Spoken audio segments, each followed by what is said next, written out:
Halo guys, balik lagi bersama aku Tegar di section Monologi.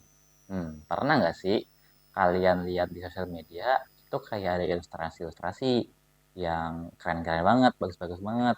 Hmm, Kira-kira gimana ya cara bikinnya? Yuk kita belajar bareng-bareng. Buat kamu yang belum tahu monologi itu apa, monologi adalah section di mana tiap-tiap tim dari kita akan memberikan insight mereka masing-masing. Contohnya aku adalah seorang graphic designer di Melon Branding. Jadi aku akan membahas seputar desain, ilustrasi, ataupun video editing. Kalau kamu pelaku kreatif, kamu pasti pernah lihat ilustrasi-ilustrasi yang dibuat oleh artis luar negeri seperti Bulog ataupun kalau dari Indonesia itu ada Ringo Syah. Tapi gimana sih cara bikinnya? Nah, itu dia. Mari kita belajar tentang fundamental digital illustration. Tapi sebelum itu, jangan lupa untuk klik tombol like dan juga subscribe-nya. Yuk langsung aja kita mulai dari yang pertama.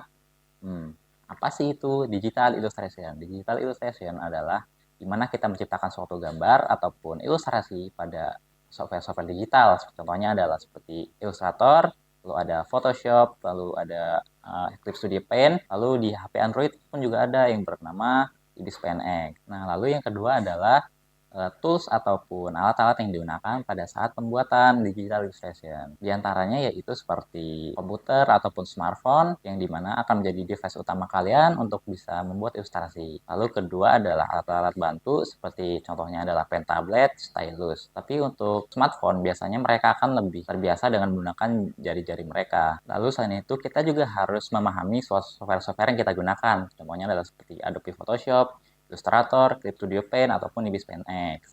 Oke, dan yang ketiga adalah mengatur kanvas ataupun artboard pada software-software tersebut, di mana kita harus menyesuaikan terlebih dahulu untuk apa sih keperluan kita, apakah untuk media digital ataupun sosial media, ataupun untuk di print. Oke, lalu setelah itu kita harus tahu cara penggunaan layarnya, yang dimana kita harus bisa menggunakan layarnya itu sebijak mungkin. Contohnya adalah layer 1 untuk background, layer kedua untuk objek, lalu layer ketiga untuk detail. Dengan menggunakan layar-layar yang berbeda seperti itu, maka akan lebih mudah untuk kita mengedit apabila adanya terjadi kesalahan. Lalu kita lanjut dengan ke sketsa awal, yang dimana pada proses ini kamu diharuskan untuk bisa membuat ide-ide kasaran kamu dalam bentuk sketsa. Sketsa ini akan menjadi dasar kamu untuk membuat gambar lebih lanjut. Oke, setelah melakukan sketsa, maka kita akan lanjut kepada proses outline ataupun line art, yang dimana proses ini akan mengharuskan kamu untuk dapat membuat sketsa tersebut akan menjadi lebih jelas. Oke, setelah kalian membuat sketsa dan juga membuat line art, maka kita harus menambahkan warna, yang dimana kalian harus menentukan dulu mood atau suasana pada ilustrasi kalian tersebut.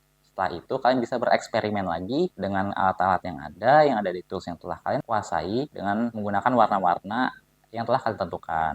Dan setelah itu kita masuk ke bagian detail dan juga tekstur, yang dimana pada bagian ini kita akan menambahkan volume ataupun depth of field pada ilustrasi kita, dimana kita bisa menggunakan seperti tekstur, shading, ataupun lighting pada gambar ilustrasi kita.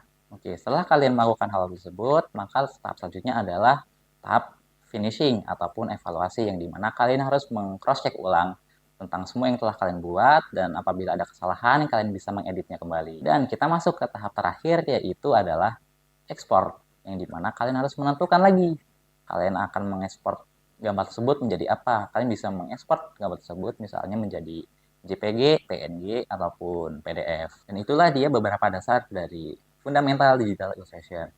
Sebenarnya masih ada banyak lagi, tapi akan lebih lama apabila dijelaskan di video ini. Jadi, dengan memahami proses-proses tadi, diharapkan kamu bisa untuk membuat digital illustration pertama kamu. Tetap semangat dan terus menggambar.